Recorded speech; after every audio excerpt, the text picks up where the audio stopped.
नमस्कार दोस्तों, स्वागत है आपका अपने YouTube channel target with Ramesh में।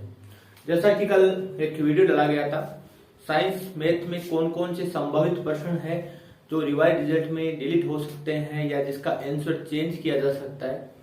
तो काफी विद्यार्थियों के कमेंट आ रहे हैं कि सर हिंदी के भी बताओ, संस्कृत के बताओ, SST के बताओ, कोई कह रहा है इंग्लिश के बताओ। तो देखो, सबके तो पॉसिबल नहीं है। आज हम बात करेंगे कि SST में कौन कौन से प्रश्न है जिन पर विवाद हुआ था, या कौन कौन से ऐसे प्रश्न हैं जो कोर्ट में, जिनका बोर्ड ने जवाब दिया था कोर्ट में कि सर इन इन प्रश्नों का रिव्यू कमेटी बैठी थी और उनका कौन कौन से प्रश्न ऐसे हैं जिनका आंसर चेंज किया गया था, कौन कौन से प्रश्न ऐसे हैं जो डिलीट किए गए थे, या कौन से प्रश्न ऐसे थे जिन पर रिव्यू कमेटी ने ध्यान नहीं दिया, या जिन पे कोई भी ना तो ऑप्शन चेंज किया और ना ही इसको डिलीट किया। ऐसे प्रश्न कौन कौन से हैं? देखो, सभी प्रश्न नहीं है, जो मुझे संभावित लग रहे हैं मेरे अनुमान के आधार पर वो प्रश्न आपको बता रहा हूँ। ऐसे तो देखो, आप कल में मैंने जो वीडियो डाला था उसमें काफी विद्यार्थियों का मैसेज आ रहा था कि सर यह प्रश्न भी संभावित है, यह प्रश्न भी संभावित है। तो देखो, ऐसा नहीं होता। अपन को एक खुद की दृष्टिकोण से देखने पर संभावित प्रश्न लग रहा है तो इसका मतलब ये नहीं कि वो प्रश्न ही संभावित है। कुछ प्रश्न होते हैं जो एक्चुअली डिलीट योग्य होते हैं या जिनका उत्तर चेंज किया जाना चाहिए, जो प्रीवियस ईयर परीक्षाओं में पूछे गए हैं, वैसे प्रश्न हम मान सकते हैं। बाकी ऐसा नहीं है कि हर प्रश्न ही डिलीट करने योग्य हो या हर प्रश्न चेंज करने योग्य हो, क्योंकि सब अपने अपने स्वार्थ से सोचते हैं। मैं ये वीडियो बना रहा हूं, मैं सभी को ध्यान में रखते हुए वीडियो बना रहा हूं। इसका मेरा मतलब ये नहीं है कि भाई कोई प्रश्न है जो किसी का एक विद्यार्थी का गलत है तो उससे नहीं डिपेंड नहीं करता, या खुद का गलत है तो डिपेंड नहीं करता। सभी प्रश्न जो डिलीट योग्य हैं या जिन पर सवाल खड़े हुए हैं, जिन पे ऑब्जेक्शन लगा है, बोर्ड ने क्या जवाब दिया है, इन पर हम चर्चा करेंगे। तो SST की चर्चा करेंगे, कौन कौन से ऐसे संभावित प्रश्न हैं जो डिलीट कर दिए गए या जिनके दो आंसर सही है, या कौन से ऐसे प्रश्न है जो और डिलीट किए जा सकते हैं। क्योंकि अगर डिलीट भी किए जाते हैं और विद्यार्थी का अगर गलत है अभी तो भी 0.66 के आसपास फर्क पड़ता है एक विद्यार्थी के। तो जो पॉइंट से रह रहे हैं वो अंदर आ सकते हैं। एक प्रश्न का उत्तर भी चेंज होता है और विद्यार्थी का अगर भी वो गलत है प्रश्न तो उसकी वजह से वो 2.66 अंक 2.66 अंक से अंदर आ सकता है। तो काफी विद्यार्थी अंदर आ जाएंगे। तो हम बात करेंगे कि अध्यापक भर्ती परीक्षा 2022 में जो रिवाइज रिजल्ट की लेकर खबरें चले, एक मैं आपको बता दूं, यह मेरा अनुमान है। ना तो मैं रिव्यू कमेटी का मेंबर हूं, ना सब्जेक्ट का, इस जो SST सब्जेक्ट है इसका ज्ञाता भी नहीं हूं। एक दो प्रश्न जो SST सब्जेक्ट से रिलेटेड है उनके बारे में मैं आपको बता दूंगा कि ये मैंने इन एक्सपर्ट के वीडियो से बात की है। तो देखो, ना तो मैं रिव्यू कमेटी का मेंबर हूं, तो ऐसा आप ना सोचे कि यही प्रश्न चेंज होंगे, लेकिन इनमें से कोई एक प्रश्न या कोई दो प्रश्न चेंज हो सकते हैं। हो सकता है इन पे चेंज करे ही नहीं, ऐसा भी हो सकता है कि अगर रिव्यू कमेटी को सही लगता है कि ये प्रश्न सही है, डिलीट करने योग्य थे, वो डिलीट कर दिए गए, इसमें कोई चेंज करने की गुंजाइश नहीं है, तो SST में ऐसा भी हो सकता है कि चेंज ही ना करें। तो इस पे हम चर्चा करेंगे।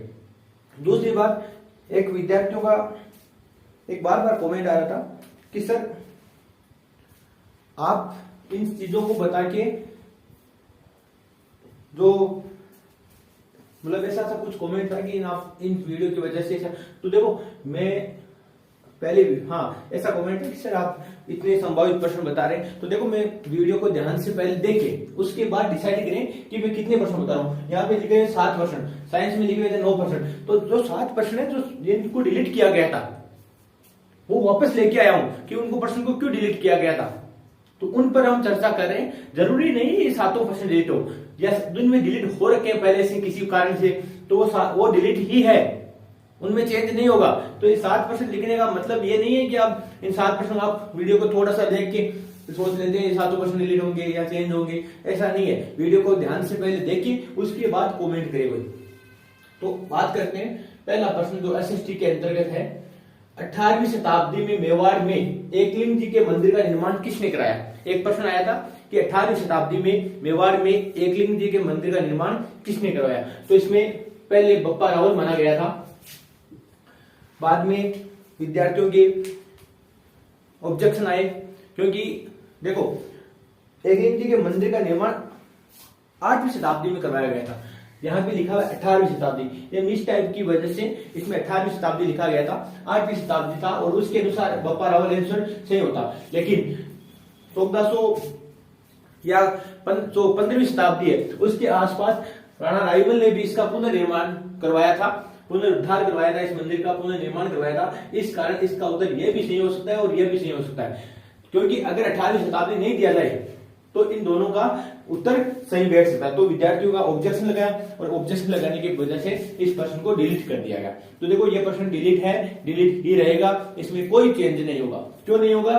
क्योंकि यहाँ पे प्रश्न में गलती हुई है और अगर प्रश्न में गलती हुई है तो वो प्रश्न डिलीट करने योग्य होता है, इसमें कोई सस्पेंस नहीं है, ये प्रश्न डिलीट ही रहेगा। दूसरा प्रश्न है, राजस्थान का वह जिला जहां उष्ण कटिबंधीय स्टेपी अर्ध उष्ण जलवायु पाई जाती है। देखो इसका पहला उत्तर माना गया था झुंझुनू। क्या माना गया था? झुंझुनू। उसके बाद विद्यार्थियों ने जो ऑब्जेक्शन लगाए उसके आधार पर इस प्रश्न को डिलीट कर दिया गया, क्योंकि इसका ऑप्शन जो जोधपुर है वो भी सही था। 4 ऑप्शन थे, सिरोही, झुंझुनू, जोधपुर, तो इसमें जोधपुर भी सही है और झुंझुनू भी सही है। तो दोनों ऑप्शन सही होने के कारण, मल्टीपल आंसर सही होने के कारण, राइट होने के कारण इस प्रश्न को डिलीट कर दिया गया। देखो ये मेरा तो देखो कुछ विद्यार्थी कल कह रहे थे कि सर बोर्ड मल्टीपल आंसर नहीं मानता। देखो पहले आरटीसी वगैरह तो मल्टीपल आंसर मानती थी, लेकिन ये अधीनस्थ बोर्ड सीधे प्रश्न को डिलीट करे। और देखो डिलीट करने से विद्यार्थियों को नुकसान होता है, आप इस चीज को मान के चलिए, क्योंकि अगर कोई विद्यार्थी के 2 ऑप्शन सही है तो उस प्रश्न के 2 ऑप्शन माने जाने चाहिए मेरे अनुसार। क्योंकि अगर दोनों ऑप्शन माने जाते हैं तो जिनका प्रश्न गलत हुआ है उनका सही होगा और जिनका सही है वो भी सही से रहेंगे, उनका तो डिलीट नहीं होगा। 2 नंबर उनके माइनस, किसी झुंझुनू करके आया है जो विद्यार्थी, जो मान लो झुंझुनू करके आया अपने अकॉर्डिंग सही करके आया है, या कोई विद्यार्थी जोधपुर करके आया है, तो वो विद्यार्थी बाकी विद्यार्थियों से तो आगे रहेंगे कम से कम। तो मल्टीपल आंसर माने जाने चाहिए। अगर रिव्यू कमेटी बैठती है, कोर्ट में इस चीज को चैलेंज किया गया है, तो इसका मतलब रिव्यू कमेटी अगर ढंग से सोचती है तो इन दोनों के ऑप्शन माने जा सकते हैं और माना जाना चाहिए मेरे अनुसार। तो अगर बोर्ड का एक सीधी सी धारणा ही है कि अपन को 2 ऑप्शन मानने ही नहीं है, तो इस प्रश्न को डिलीट ही रखा जाएगा, इसमें कोई बदलाव नहीं किया जाएगा। अगला प्रश्न है, दिसंबर 29 मतलब 29 दिसंबर 2022 को राजस्थान में स्वयं सहायता समूह की अधिकतम संख्या वाला जिला कौन सा है? तो अलवर और करौली। 2 ऑप्शन आए थे, अलवर और करौली की स्वयं सहायता समूह है। तो इसमें पहले माना गया था अलवर और उसके बाद मान लिया गया करौली। ये प्रश्न चेंज हुआ था, जो पहले आंसर की में से माना गया था अलवर और उसके बाद दूसरे आंसर की में से करौली मान लिया गया। तो देखो इसमें ये प्रश्न एकदम सही है, करौली ही इसका आंसर होगा, क्योंकि आप राजीविका की जो रिपोर्ट देखेंगे, दिसंबर 2022 की रिपोर्ट देखेंगे तो उसमें लिखा हुआ है 9427 ग्रुप्स और जो कि हाईएस्ट नंबर है। तो इसमें जो करौली है वो पहले स्थान पर है, या करौली अधिकतम संख्या वाला जिला है, अधिकतम ग्रुप किसमें है? करौली में है। तो इसका उत्तर ये करौली वाला सही है। जबकि अगर आप जनवरी 2023 की रिपोर्ट देखें तो उसमें पहला स्थान है अलवर का, अधिकतम संख्या वाला जिला है अलवर। तो देखो विद्यार्थियों ने पहले उन्होंने भी 2023 के अकॉर्डिंग अलवर मान लिया था, लेकिन बाद में 2022 की अगर रिपोर्ट देखी जाए, वो भी दिसंबर की, जो 29 दिसंबर को प्रकाशित हुई थी, उस रिपोर्ट में इसका उत्तर करौली माना गया है और उसी को डेट को एग्जैक्ट देखते हुए इसका उत्तर करौली माना गया था। तो इसमें कोई चेंज नहीं किया जाएगा, इसके ना तो दोनों आंसर माने जाएंगे, इसका उत्तर करौली ही रखा जाएगा। तो इसमें कोई भी आपके डाउट वाला प्रश्न नहीं है, क्योंकि ये करौली सही है इसका उत्तर। और अगर एग्जैक्ट डेट दी हुई है तो इस डेट पर करौली इसका आंसर होगा। यह प्रश्न चेंज किया गया था और ये प्रश्न करौली ही रहेगा, बी ऑप्शन ही सही रहेगा इसका। अगला प्रश्न है, राजस्थान राज्य कृषि विपणन बोर्ड का कार्य नहीं है कृषि उत्पादों की कीमत का निर्धारण करना और किसानों को प्रशिक्षण देना। देखो पहला ये माना गया था कृषिगत उत्पादों की कीमत का निर्धारण करना, लेकिन बाद में इस प्रश्न के 2 ऑप्शन सही होने के कारण किसानों को प्रशिक्षण देना भी इसका कार्य नहीं है कृषि विपणन बोर्ड का। इस कारण इस प्रश्न को क्या किया? डिलीट कर दिया गया। अब मैं आपको बता देता हूं कि इस प्रश्न को डिलीट किया गया है, तो इसमें भी देखो 2 ऑप्शन सही है और अगर वही नियम है, अगर मल्टीपल आंसर नहीं मानते हैं तो यह प्रश्न डिलीट ही रखा जाएगा, लेकिन अगर मल्टीपल ऑप्शन मानते हैं तो इस प्रश्न को 2 ऑप्शन माने जा सकते हैं। अगला प्रश्न है, 2022 में भारत में मानव विकास सूचकांक में प्रथम कोटि प्राप्त करने वाला राज्य कौन सा है? केरल, गोवा। देखो पहले इसका उत्तर केरल माना गया था। क्या माना गया था? केरल।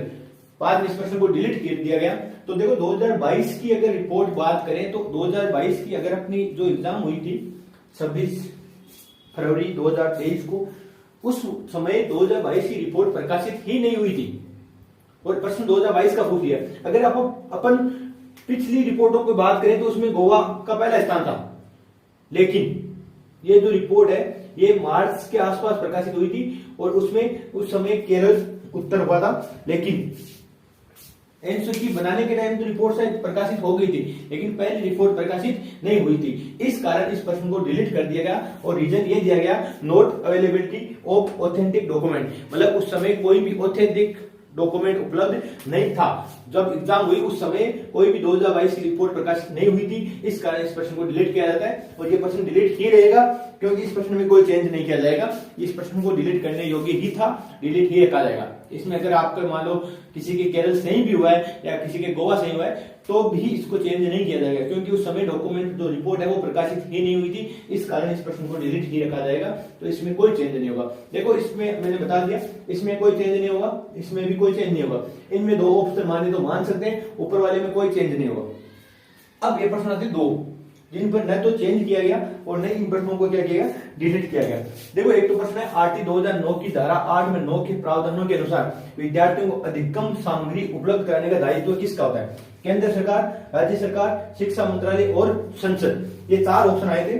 तो देखो अगर धारा 8 और 9 को देखें तो धारा 8 में समुचित सरकार के दायित्व दिए गए। उसमें दिया गया है कि जो समुचित सरकार है उसका दायित्व है कि वो विद्यार्थियों के लिए अधिगम सामग्री या लर्निंग इक्विपमेंट उपलब्ध कराए, लर्निंग इक्विपमेंट उपलब्ध कराए। तो धारा 8 में लिखा हुआ है। धारा 9 में ये लिखा हुआ है कि स्थानीय जो प्राधिकारी है, जो भी स्थानीय प्राधिकारी है वो विद्यार्थियों के लिए लर्निंग इक्विपमेंट या अधिगम सामग्री उपलब्ध कराए, ये स्थानीय प्राधिकारी का दायित्व है। तो देखो 8 में तो लिखा हुआ है समुचित सरकार का दायित्व है और 9 में लिखा हुआ है स्थानीय प्राधिकारी का दायित्व है।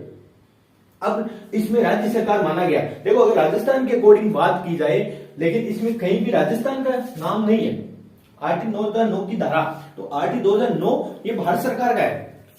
अगर निःशुल्क एवं अनिवार्य बाल शिक्षा अधिकार अधिनियम 2011 की बात करते तो हम राजस्थान समझ सकते थे, लेकिन अगर पूरी आरटी 2009 की बात की जाए तो इसका उत्तर समुचित सरकार एग्जैक्ट होता, लेकिन समुचित सरकार ऑप्शन में नहीं है। तो इसके उत्तर दोनों माने जाने चाहिए क्योंकि शिक्षा मंत्रालय और संसद तो नहीं होगा, या तो समुचित सरकार होता या स्थानीय प्राधिकारी होता, या तो इस प्रश्न का उत्तर दोनों मानो, नहीं तो इस प्रश्न को डिलीट करने योग्य है। क्यों है डिलीट करने योग्य? तो देखो कुछ विद्यार्थी विरोध करेंगे इस चीज का, लेकिन मैं आपको बता देता हूं कि समुचित सरकार लिखा हुआ है वहां पे और स्थानीय प्राधिकारी लिखा है।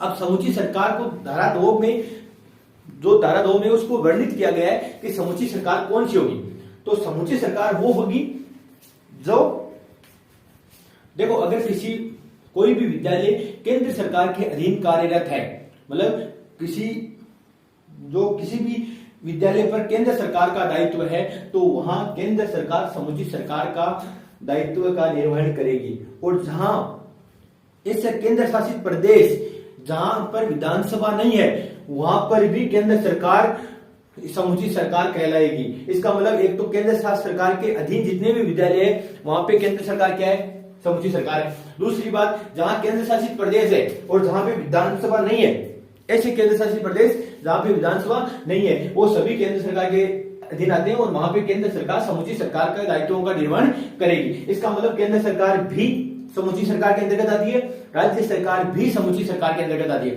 कुछ विद्यालय ऐसे हैं जो केंद्र सरकार के अधीन है, कुछ विद्यालय ऐसे हैं जो राज्य सरकार के अधीन है। तो ये दोनों इसके उत्तर होंगे, क्योंकि जो केंद्र सरकार के अधीन विद्यालय है उनमें केंद्र सरकार ये अधिगम सामग्री उपलब्ध कराती है और जो राज्य सरकार के अधीन विद्यालय है उनमें राज्य सरकार ये अधिगम सामग्री उपलब्ध कराती है। तो इसके दोनों आंसर होंगे। तो या तो इसमें ऑप्शन में समुचित सरकार ऑप्शन देना था, तो या तो इस प्रश्न को डिलीट करना चाहिए, नहीं इसके दोनों ऑप्शन माने जाने चाहिए, क्योंकि जिनका सही हो गया वो सही है और उनका ये केंद्र सरकार वाला माना जाना चाहिए। ये मेरा व्यक्तिगत या मेरा जो मत है, मैं जो अपने अनुसार बता रहा हूँ। आरटी जो मैंने पढ़ाई थी, मैंने कोर्स भी करवाया था, इस पर मैंने पहले भी चर्चा की थी इस प्रश्न पे।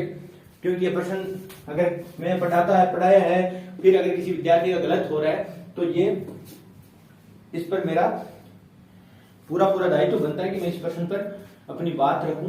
तो देखो इसमें समुचित सरकार या स्थानीय प्राधिकारी ऑप्शन में होता तो वो सही माना जाता, लेकिन ये दोनों ऑप्शन में नहीं थे, समुचित सरकार भी नहीं था, स्थानीय प्राधिकारी भी नहीं था। तो आप एक राज्य सरकार को नहीं मान सकते, राजस्थान के संदर्भ में आप मान सकते हो, लेकिन इसमें कहीं भी प्रश्न में ऐसा उल्लेख नहीं है।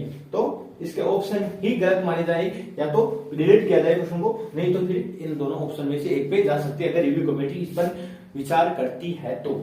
अगला प्रश्न है सही अभिव्यक्ति है, इसका उत्तर माना गया था शुद्ध राष्ट्रीय उत्पाद एनएनपी इज इक्वल टू सकल राष्ट्रीय उत्पाद जीएनपी माइनस मूल्य ह्रास एवं साधन लागत व शुद्ध राष्ट्रीय उत्पाद बराबर राष्ट्रीय आय दोनों। तो पहले ऑप्शन में ये था, दूसरे में ये था, तीसरे में ये दोनों थी, और ये पहला ऑप्शन ये सकल शुद्ध राष्ट्रीय उत्पाद इज इक्वल टू सकल राष्ट्रीय उत्पाद माइनस मूल्य ह्रास। तो देखो इसका उत्तर सी माना गया था।